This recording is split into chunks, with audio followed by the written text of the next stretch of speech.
Hello students, in previous class we discussed how to implement a stack using an array.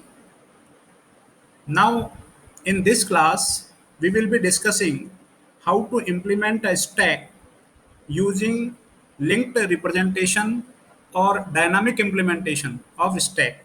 So we refer it as dynamic implementation or linked representation of stack.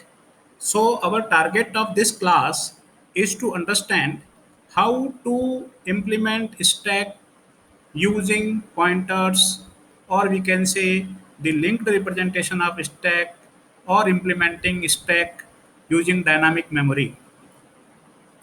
So we will be writing a program, C program, to implement a stack using linked representation after this class. So before we go for how to implement stack, we must understand few concepts which will be used throughout this data structure subject. So the first concept is a node. What is a node? See, if I have 10 elements to store, then in array what I do, I store all the 10 elements side by side. So I get 20 bytes and then I store them in first to byte the first element and then next to byte the next element and so on. But in linked representation, we have nodes which are linked together. Each node contain only one information and then address of the next node.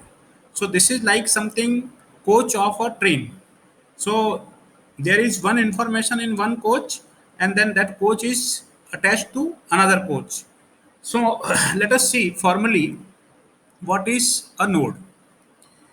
So node is defined as a small block of memory. So if say this is your complete memory, then this is a small node. So small block of memory that works as a basic building block of data structure implemented in linked representation.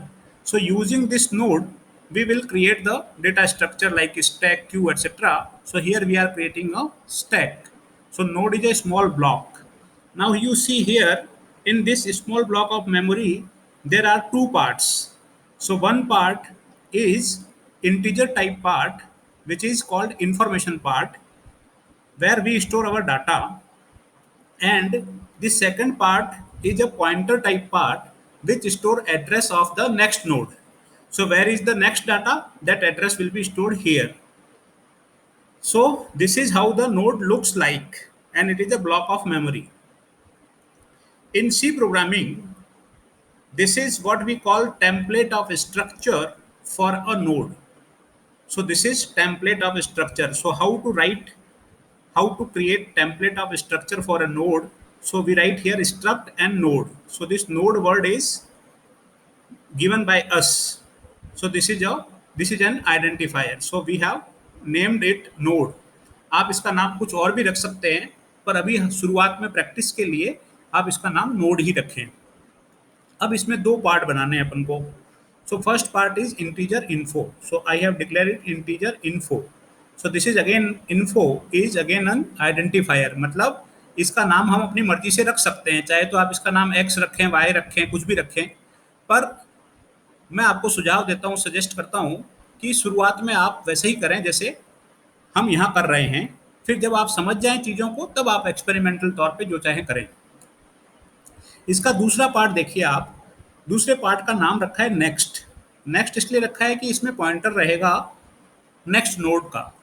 तो कोई भी node होता है वो दो part से बनता है. एक तो उसमें खुद की इंफॉर्मेशन होती है और दूसरा उसमें अगले वाले का एड्रेस होता है. सो स्ट्रक्ट नोड पॉइंटर नेक्स्ट. तो ये इस तरह से लिखा जाता है. जब हम सी प्रोग्राम लिखेंगे तो आपको एक नोड बनाने के लिए सी प्रोग्राम में इस तरह का स्ट्रक्चर बनाना पड़ेगा. ठीक है. नाउ यू सी हम ये जो नोड बनाया है इसमें ज़रूरी नहीं कि दो ही पार्ट हो, लेकिन ये हम शुरुआत कर रहे हैं, डाटा स्ट्रक्चर सीख रहे हैं, तो शुरू में केवल दो पार्ट ही रखेंगे. लेकिन जैसे चाहें आप उसमें ज़्यादा पार्ट भी रख सकते हैं. वो कैसे करेंगे? तो जब आप मुझसे कहेंगे कि सर हमने ये स्टैक बना लिया है और समझ गए हैं, देन वी विल डिस्कस कि इसमें ज़्यादा पार्ट कैसे बनाए जा सकते हैं, यहाँ पे और डिक्लेरेशंस करके बनाए जा सकते हैं. Now you see what is the purpose of the info part. It holds the information or data, and purpose of the next part, it store the address of the next node. So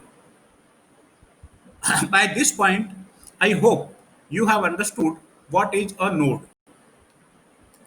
Now let us see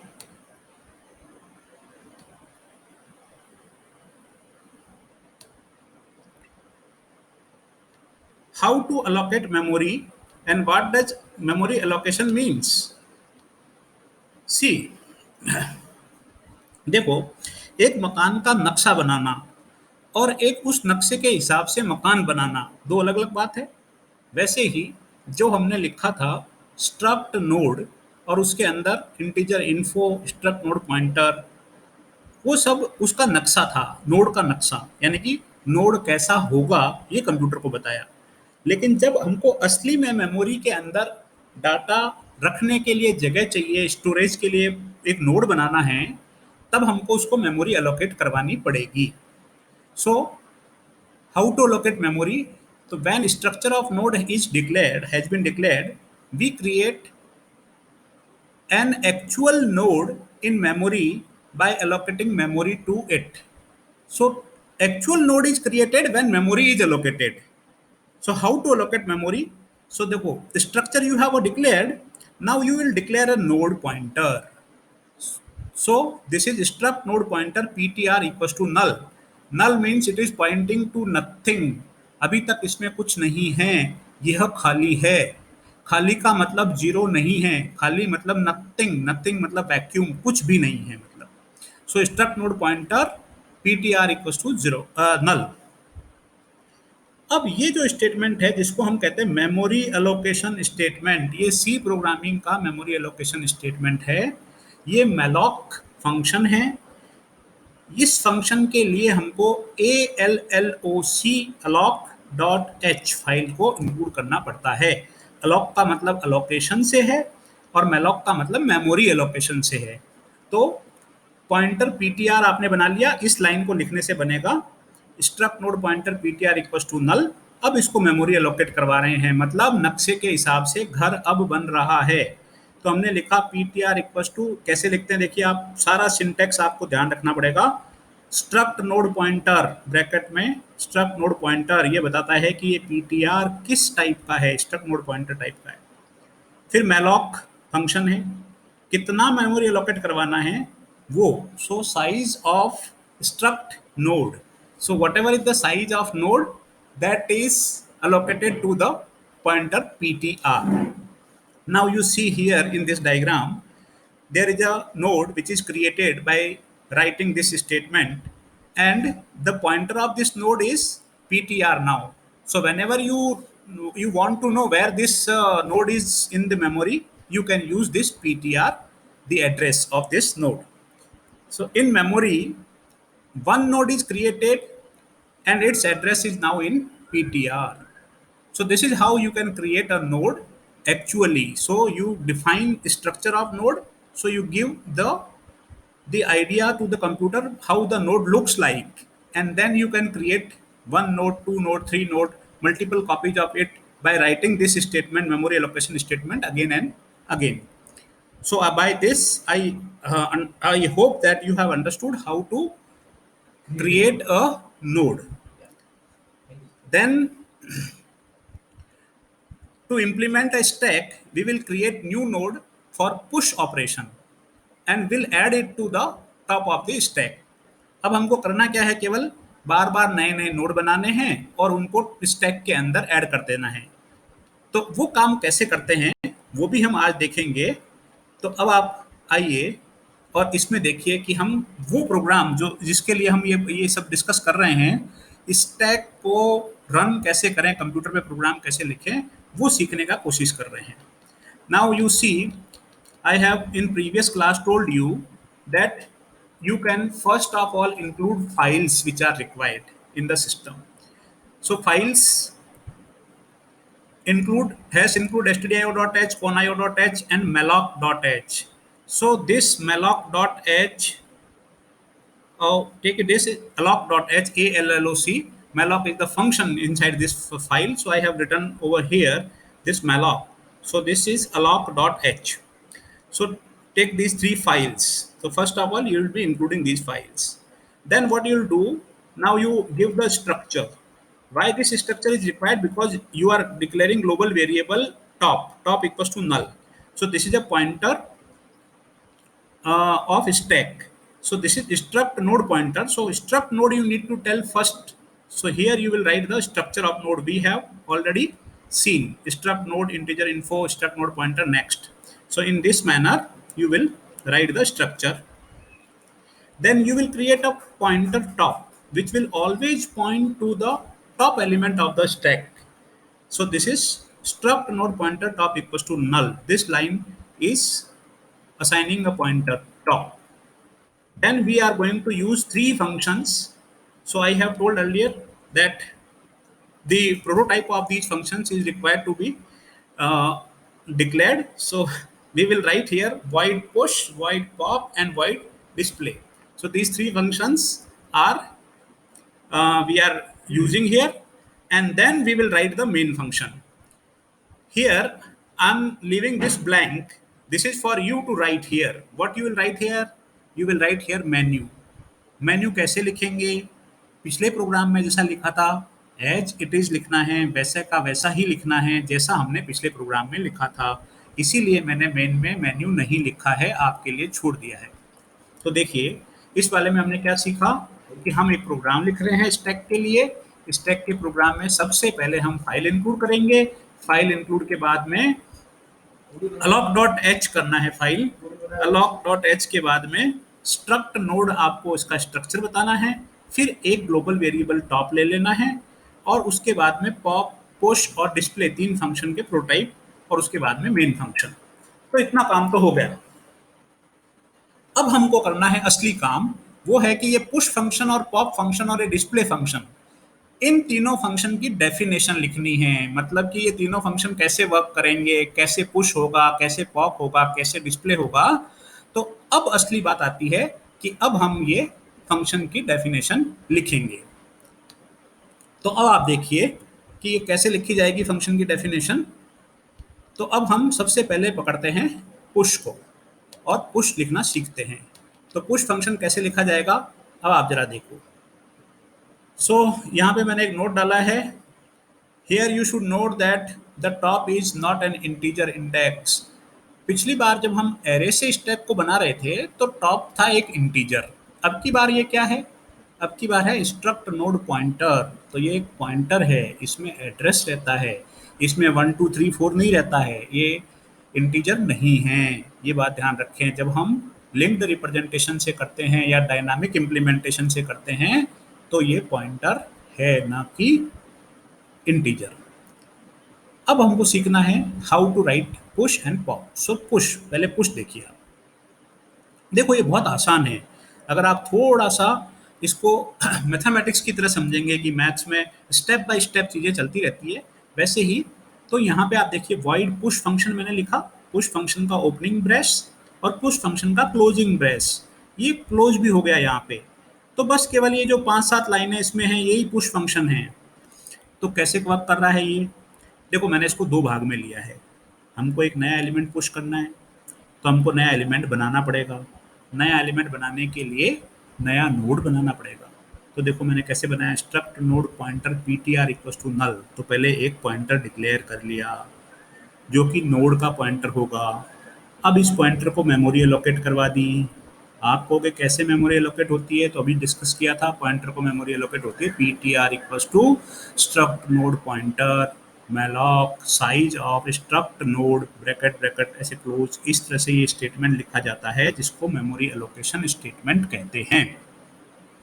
अब memory तो allocate हो गई, अब डालनी है value उस node के अंदर। तो नोड के कितने भाग हैं? 2। तो नोड के पहले भाग में वैल्यू डालेंगे, फिर दूसरे भाग में। पहला भाग कहलाता है पीटीआर और इस तरह से तीर का निशान इन्फो। अब आप प्रोग्राम लिखेंगे तो ये पीटीआर में तीर का निशान कहाँ से आएगा?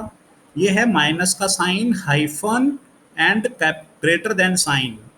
तो कीबोर्ड पे से माइनस ग्रेटर देन ये लेके ऐसा बनता है। तो पीटीआर में, पीटीआर क्या है, एक नोड को पॉइंट कर रहा है। तो उसके कितने भाग हैं, दो हैं। कौन कौन से, पीटीआर का इन्फो, पीटीआर का नेक्स्ट। ऐसे दो क्यों हैं, क्योंकि स्ट्रक्चर में ऐसा लिखा हुआ है कि उसके दो भाग हैं। तो देखिए, मैंने कहा print F enter the value, और जो वैल्यू डाली गई वो इंटीजर है, इसलिए परसेंटेज डी स्कैन एफ लगा के एम परसेंट पीटीआर इन्फो में चली गई, और दूसरी में पीटीआर नेक्स्ट में नल डाल दिया। तो इस तरह से करके मेरी एक नोड बन गया मेमोरी में, और उसके अंदर एक वैल्यू चली गई, और उसके नेक्स्ट पार्ट में नल चला गया। इन दो लाइनों से मैं उसको स्टैक में ऐड कर दूंगा। ये दो लाइनें क्या कहती है, PTR next equals to top, top equals to PTR. इन दोनों से वो स्टैक में ऐड हो जाएगा। फिर ये गेट सी एच है। अब आप बात करेंगे कि सर इससे ऐड कैसे होगा, इसका क्या हुआ। तो अब हम थोड़ा सा इसको और समझेंगे। देखो पुश तो यहाँ क्लोज हो गया है, अब मैं पॉप की जब बात करूंगा तब करूंगा। पहले मैं पुश को वापस आपको समझाता हूँ कि ये पुश कैसे वर्क कर रहा है, ये कैसे काम करेगा। So now you see here. अब देखो, जैसे ही आप वो लाइनें लिखते हैं, P T R equals to memory allocation, तो इस तरह से मेमोरी में एक नोड बन जाता है। नोड के कितने भाग होते हैं, दो। इस भाग को क्या कहते हैं, पी टी आर इन्फो। इस भाग को क्या कहते हैं, पी टी आर नेक्स्ट।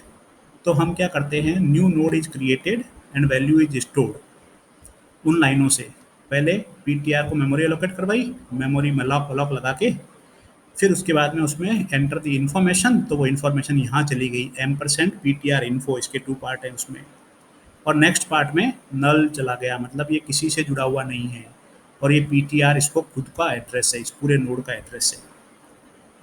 अब ऐसे बन के ये नोड बन गया। अब इस नोड को ऐड करना है। ऐड कहाँ करना है, स्टैक में ऐड करना है। तो now this node is linked with the stack using these two statement, ptr next equals to top, top equals to ptr। अब आपको ये पकड़ना है कि ये सब कैसे लिखते हैं। अब आप एक डायग्राम देखें। जब भी आपको डेटा स्ट्रक्चर का कुछ बनाना हो, डायग्राम की मदद जरूर लें। तो देखो, मान लो मेरा ये स्टैक है, इसमें तीन नोड पहले से ही है। तो सबसे पहले ये नोड आया होगा जब टॉप यहाँ रहा होगा, फिर एक और नोड आया होगा तो ये टॉप यहाँ होगा, फिर एक और नोड आ गया तो टॉप यहाँ आ गया। तो स्टैक में नोड कैसे जुड़े हुए होते हैं, देख लो आप यहाँ पे। सबसे ऊपर कौन है, 40। उसके, वो बता रहा है अगले वाले का एड्रेस, यानी कि अगला नोड कौन है, तो अगला नोड कौन है, 50। फिर वो जुड़ा हुआ है किससे, अगले नोड से। अगला नोड कौन है, 30। तो ये एग्जिस्टिंग स्टैक है, इसमें टॉप यहाँ पे है। अब इस स्टैक में डालना है अपन को नया पॉइंटर, नया जो नोड है ये। अभी नया नोड आपने बना लिया था, पीटीआर उसका पॉइंटर है, 60 उसमें वैल्यू है, यहाँ पे उसके नल है। ये जो भाग है ये पीटीआर नेक्स्ट भाग है, और ये जो भाग है ये पीटीआर इन्फो भाग है। तो ये नोड बना लिया आपने। अब आप इस नोड को इसमें ऐड करना चाहते हैं। जरा आप अपने खुद से ही दिमाग लगा के बोलो कि इसको ऐड कैसे करेंगे। तो देखो, ये जो पीटीआर नेक्स्ट भाग है, इसमें एड्रेस चाहिए इसका, इसका मतलब 40 वाले नोड का, है ना। तो 40 वाले नोड का एड्रेस किस में है, टॉप में। टॉप इसको पॉइंट कर रहा है ना, तो इसका टॉप में है। तो जो चीज़ टॉप में है, यानी 40 वाले का एड्रेस, वो कहाँ जाना चाहिए, इस भाग में जाना चाहिए। इस भाग का नाम क्या है, पी टी आर नेक्स्ट। क्योंकि पी टी आर इसका पॉइंटर है, तो पी टी आर का नेक्स्ट। तो देखो ये लाइन लिखी, P T R next equals to top. ये लाइन लिखते ही देखो ये वाली जो चीज़ है वो ऐसे इससे जुड़ गई, ऐसे जुड़ गई, P T R next equals to top लिखने से। और टॉप अब यहाँ नहीं है, क्यों, क्योंकि ये लाइन जो है top equals to P T R, तो टॉप यहाँ से उठ के यहाँ आ गया, क्योंकि पी टी आर किसको पॉइंट कर रहा है, 60 वाले को। तो अब टॉप भी 60 वाले को ही पॉइंट करने लग जाएगा। इस तरह से करके जो नोड हमने पहले बनाया, उस नोड को हमने स्टैक में ऐड कर दिया, तो वो पुश हो गया और वो सबसे ऊपर आ गया। इसलिए अब टॉप पे कौन है, 60। तो इस तरह से करके ये पुश फंक्शन काम करता है। यहाँ पे नोड बनता है और फिर उस नोड को इन दो लाइनों के थ्रू ऐड कर दिया जाता है स्टैक में। So I hope that the push function is now clear to you, and we can सी। यहाँ मैंने और एग्जांपल लिया है कि अब 60 पुश हो गया तो उसके बाद क्या होगा। अब उसके बाद में जब वापस आप पुश कॉल करेंगे तो फिर से एक नया नोड बनेगा। अब मान लो फिर से जो नया नोड बना उसमें आपने 80 वैल्यू डाली और उसके नेक्स्ट में नल डाल दिया, तो उसको पॉइंटर कौन पॉइंट कर रहा है, पीटीआर पॉइंट कर रहा है। और टॉप किसको पॉइंट कर रहा है, 60 वाले को। तो जो ये नया नोड बना इसको ऐड करने में वही दो लाइनें वापस लगेगी, पीटीआर नेक्स्ट, क्योंकि ये पीटीआर नेक्स्ट ये है, इसमें आ जाएगा टॉप, तो टॉप अब ये है। और टॉप इक्वल टू पीटीआर, तो टॉप यहाँ लग जाएगा। तो इस तरह से करके ये 80 वाला इसमें जुड़ जाएगा। तो हर बार जब भी आप पुश कॉल करेंगे एक नया बनेगा, उस नए को कौन पॉइंट करेगा, पीटीआर, और फिर उसको जोड़ दिया जाएगा। तो इस तरह से बार बार पुश कॉल करेंगे तो बार बार नए नए नोड जुड़ते जाएंगे। अब आते हैं हम पॉप पे। पॉप का मतलब है कि एक नोड हटाना है। हटाना है तो हम क्या करेंगे कि मेमोरी एलोकेट करिए, उसको डी एलोकेट करवा देंगे। पहले तो कह देंगे कि साहब ये नोड हटा दिया है, डिलीट कर दिया है, मैसेज दे देंगे, and then we will deallocate the memory which was allocated earlier. तो पुश में मेमोरी एलोकेट करते हैं यूजिंग मेलॉक, तो पॉप के अंदर मेमोरी डी एलोकेट कर देंगे। तो हम मेमोरी डी एलोकेट करने के लिए काम में लेते हैं फ्री स्टेटमेंट। वो कैसे काम में आता है, अभी पुश का फंक्शन देखेंगे तो समझ में आ जाएगा। तो फ्री स्टेटमेंट क्या करता है, free statement memory allocated to a node using malloc statement can be deallocated using free statement। तो जो आपने malloc से एक नया नोड बनाया था उसको डिस्ट्रॉय कर देगा, मेमोरी से हटा देगा, मेमोरी allocated से हट जाएगी। ये काम करेगा कौन, फ्री स्टेटमेंट। तो पुश फंक्शन लिखना सीखो, देखो आओ आप यहाँ पे पॉप फंक्शन, पुश तो सीख गए ना, पॉप फंक्शन सीखो। देखो पॉप, सबसे पहले मैंने चेक करा if top equal to null. ये तो एक नया पॉइंटर लिया है, टॉप को कॉपी कर लिया पीटीआर में, स्ट्रक्ट नोड पॉइंटर, यहाँ पॉइंटर लगा लेना भाई, ये मैं भूल गया हूँ। यहाँ जो मैंने एरो रख रखा है यहाँ एक पॉइंटर का मतलब स्टार लग जाएगा, ऐसे इससे स्टार। तो स्ट्रक्ट नोड पॉइंटर टॉप, तो यानी कि टॉप को कॉपी कर लिया। अब देख रहे हैं टॉप इक्वल टू नल। अगर टॉप नल है तो इसका मतलब स्टैक तो खाली पड़ा है, अब उसमें से क्या डिलीट करेंगे, क्या पॉप करेंगे, इसलिए हमने कह दिया अंडरफ्लो, प्रिंटफ अंडरफ्लो। और एल्स, एल्स में आ गए। एल्स में सबसे पहले मैसेज दे दो कि आप क्या हटा रहे हो। तो जो टॉप की इन्फो है वो डिस्प्ले करवा दी, percentage D is popped out, top info. अब टॉप को नीचे ले आओ थोड़ा, top equal to top next. तो देखो top equal to top next लिखने से क्या होता है, पहले देखो पीटीआर को कॉपी करने से तो पीटीआर भी इसी को कर रहा था, टॉप भी इसी को। Top equal to top next लिखने से ये 80 को नहीं करेगा, टॉप 60 को करेगा। क्यों, टॉप नेक्स्ट में किसका एड्रेस है, ये है टॉप नेक्स्ट, जहां मैंने तीर रख रखा है, एरो रख रखा है, पॉइंटर, ये है टॉप नेक्स्ट। इसमें किसका एड्रेस है, नेक्स्ट वाले का, 60 वाले। तो top equal to top next लिखने से टॉप में नई वैल्यू 60 का एड्रेस आ जाएगा, तो यहाँ पॉइंट करने लग जाएगा top. After top equal to top next, ये यहाँ पॉइंट करने लग जाता है। तो top equal to top next लिख दिया, ठीक है। इससे क्या हुआ, टॉप नीचे चला गया। लेकिन ये 80 वाला तो अभी भी हवा में ही लटक रहा है, ये तो खत्म हुआ ही नहीं। भले ही टॉप नीचे वाले को पॉइंट कर रहा है लेकिन पीटीआर पॉइंट कर रहा है जिसको, वो तो खत्म ही नहीं हुआ। तो उसके लिए है फ्री पीटीआर। फ्री पीटीआर लिखते ही जैसे ये घर बनाया था, जैसे ये मेमोरी एलोकेट हुई थी वो डी एलोकेट हो जाएगी और ये नोड फ्री हो जाएगा।